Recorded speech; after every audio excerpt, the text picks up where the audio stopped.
Hello. Hello. হ্যাঁ, বলছি তুমি এসব পাঠাচ্ছ কি করতে? আমি কি তোমাকে বলেছি তোমার সঙ্গে সংসার করব? তাহলে না, এগুলো পাঠানোর প্রশ্নটা কেন? আচ্ছা এগুলো পাঠানোর প্রশ্ন এটা যে এগুলো হচ্ছে আমার আ মানে আ কি বলবো প্রুফ।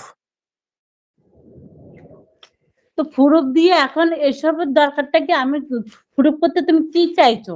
মানে প্রুফ এটা করে তুমি কি বলতে চাইছো? এটাই বলতে চাচ্ছি যে তোমার এই যে আমি অ গ বহু বছর থেকে বলেছি যে ওয়েট করো, ওয়েট করো আমি আসছি, আমি আসছি। তুমি তো আমাকে বলেছো তোর মতো দরকার নাই, তুই ছাড়া তো কথা বললে না। তোর কি অমুক নাই, তমুক নাই, তোর রাস্তা তুই ধর, আমি ধরে নিয়েছি, আমার কোনো দাবি নাই ফাবি নাই। এগুলো যে তুমি বলেছো তার একটা প্রমাণ। আর আচ্ছা, এখন তুমি আমাকে বলছো ৩ ভরি সোনা, অমুক ভরি সোনা, তমুক ওগুলো প্রমাণ আরকি। আচ্ছা ঠিক আছে। আচ্ছা, আচ্ছা। ভালো কথা। ঠিক আছে। তুমি যখন দেবে না, দেবে না, ছাড়ো বাদ দাও।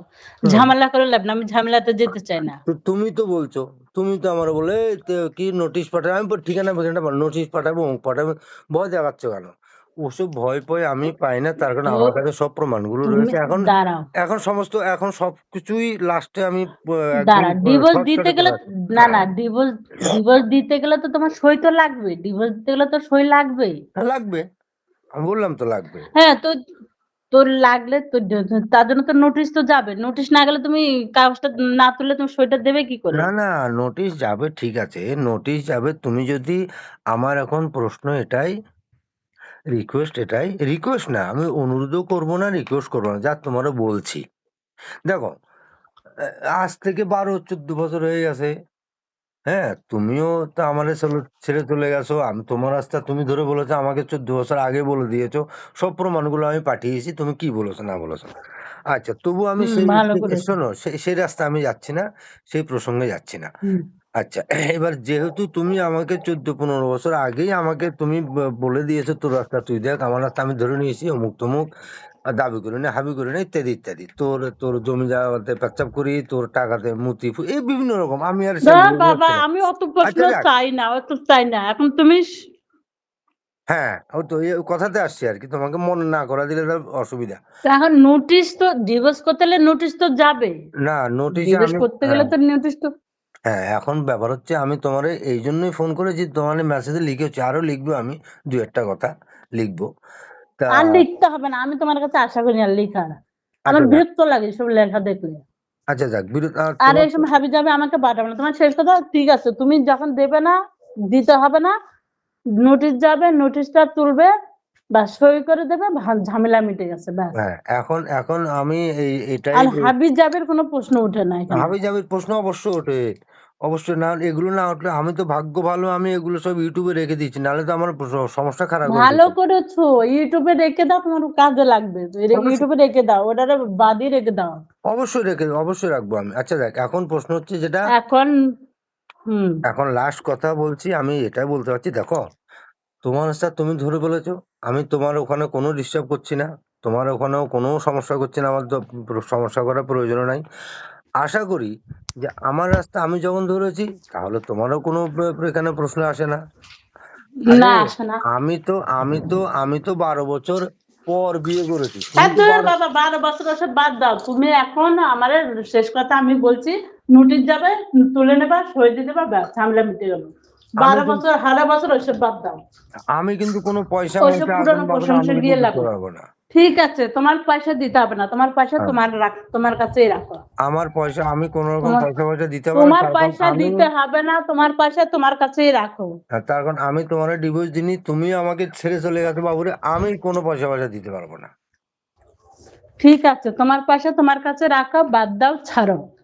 আচ্ছা ছেড়ে ব্যাস দিলাম। জানে কথা আচ্ছা, এইটুকুই। নোটিশ যাবে, নোটিশটা নিতে হবে। আচ্ছা, নোটিশ না নিলে তো ডিভোর্স হবে কি করে? আচ্ছা ঠিক আছে নোটিশ যখন আসে তখন দেখা যাবে। আচ্ছা আসুক তো আমার কাছে। আমি তো ঠিকানা তো দিয়েছি আর নোটিশ ওখানে কি তোমার ঠিকানায় দেবো না বাড়ির ঠিকানায় না, দেবো? না আমার ঠিকানা বাড়ির ঠিকানা দরকার নেই। আমি এখানে আছি। বাড়িতে কি?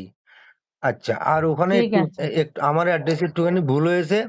ওই ৭৯ ৮৯ যেখানে ৮০ হবে ৮০, ৮০, ৮০ ঠিক তো আছে? দ্বিতীয়বার অ্যাড্রেসটা পাঠিয়ে দিও। বিল্ডিং নাম্বার আমি মানে শূন্যর জায়গায় ৯ বসা দিছি। ওখানে ৮০ হবে আমি ৯ বসে গেছি। ঠিক আছে। ওটা পাঠা দিও, তো পরে আমি দেখবো কিভাবে কি করা যায়, কি করতে না হয় না হয় না।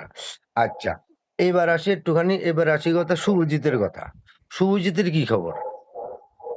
শুভজিৎ আমি জানি না, আমার সাথে কোনো যোগাযোগই নেই শুভজিতের সাথে।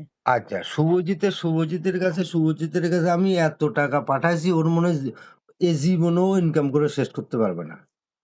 তো সেটা শুভজিতের কাছে তুমি পাঠিয়েছ, সেটা তুমি বুঝবে আর শুভজিৎ বুঝবে। ও আমাকে কোনোদিন বলেনি যে আমাকে ড্যাডি কত দিয়েছে না দিয়েছে, আমিও জানি না। আচ্ছা, এবার এবার ও আমি জানে আর তুমি জানো, সেই আমি সব মাঝখানে আমি ঢুকে লাভ নেই। আমি এত টাকা পাঠিয়েছি, টাকাগুলো সব বন্ধু বান্ধব নিয়ে সব সব ছাড়খাড় করে ফেললো। আচ্ছা, ঠিক আছে। পরে শুনলাম, পরে বাড়ি থেকে যখন এবার যখন বাড়ি গিয়ে মিশলাম, কথাবার্তা হলো, সবকিছু ঠিক আছে। ওকে বাড়িতে থাকার ইয়ে করলাম, রিকোয়েস্ট করলাম, কিছুতেই থাকলো না। ওকে বললাম তোকে দোকান করে দেবো, তোকে মুখ করে দেবো, তোকে সবকিছু রেডি করে দেবো, কত টাকা লাগবে বল।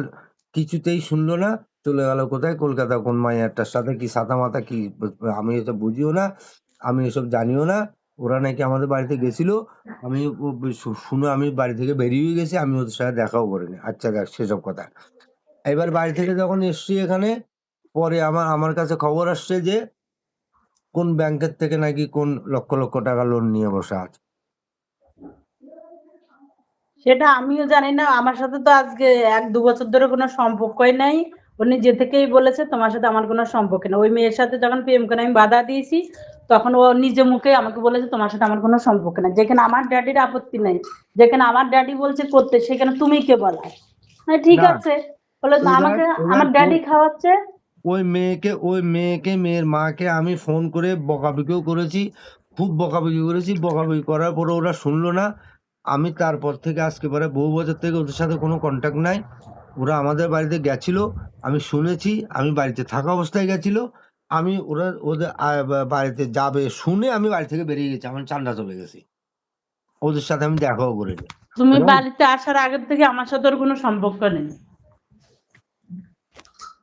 তুমি বাড়িতে এখন আসার আগের থেকে আমার ওর সাথে ওর সম্পর্ক নেই। আমি এমন এমন দামে মোবাইল দিয়ে একটা মোবাইলের দাম 1.5 লাখ, 1.5 লাখ, 1,75,000, দেড় ওই লাখ টাকা একটা করে দাম। মোবাইল ওই মেয়েকে দিয়েছে, যে মেয়ের একসময় ভাতের হাড়ি উঠেনি, আমি একসময় শালা মাসে 15 দিন উপবাস থাকতো, হাতের মধ্যে একটা ছোট ফোন ছিল, সে মেয়ে এখন বড় ফোন নিয়ে আইফোন নিয়ে ঘুরে বেড়াচ্ছে। এখন আমি ওর কাছে ফোন পাঠিয়েছি প্রায় 3খানা, এক একটা মোবাইলের দাম প্রায় 1.5 লাখ টাকা করে দাম।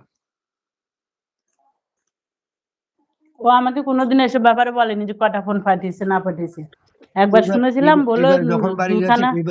এবার যখন বাড়ি গেছে, ওই একটা ফোন খারাপ হয়ে গেছে, ওই ফোনটা আমি নিয়ে এসে আবার ওকে 22,000 টাকা দিয়ে আবার আরেকটা ফোন নিয়ে দিয়েছি,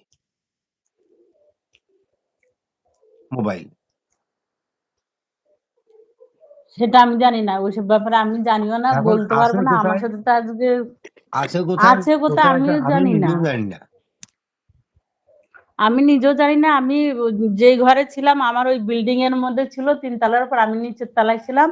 পরে মালিককে বললাম যে আমি ঘর ছেড়ে দেবো, ঘর আমি ওটা চেঞ্জ করে দিয়েছি। মালিক বললো তুমি তোমার ছেলের জন্য ঘর ছাড়ছো, ও তো নেই, ব্যাঙ্গালোরে গেছে। তো মালিক, আচ্ছা, আমি আমি এখন যে বর্তমানে মেয়ে একসময়, যে এখন কোথায় আছে না আছে জানি না, ঠিক আছে। এখন কোনো খোঁজ খবরও নাই। একবার শুনেছি কোন ব্যাংকের থেকে কত কত লাখ টাকা লোন ফোন তুলে কি কি করছে না করছে ভগবান জানে, আর ওই জানে। কি শুনলাম না, তো আমি তাও জানতাম না। কোন ব্যাংকের থেকে নাকি লক্ষ লক্ষ টাকাটা ফোন তুলেছে, এখন ওই ব্যাংকওয়ালা বাড়িতে এসে উঠাপাঠা করছে। আর কি করছে, কি করেছে না করেছে ওই জানে আর ভগবান জানে। আমার সাথে আর কোনো যোগাযোগ নেই, আছে কয়েক মাস থেকে। তো যাক, সেসব কথা শুনেনি নাকি, ভগবান জানাচ্ছে। দেখ,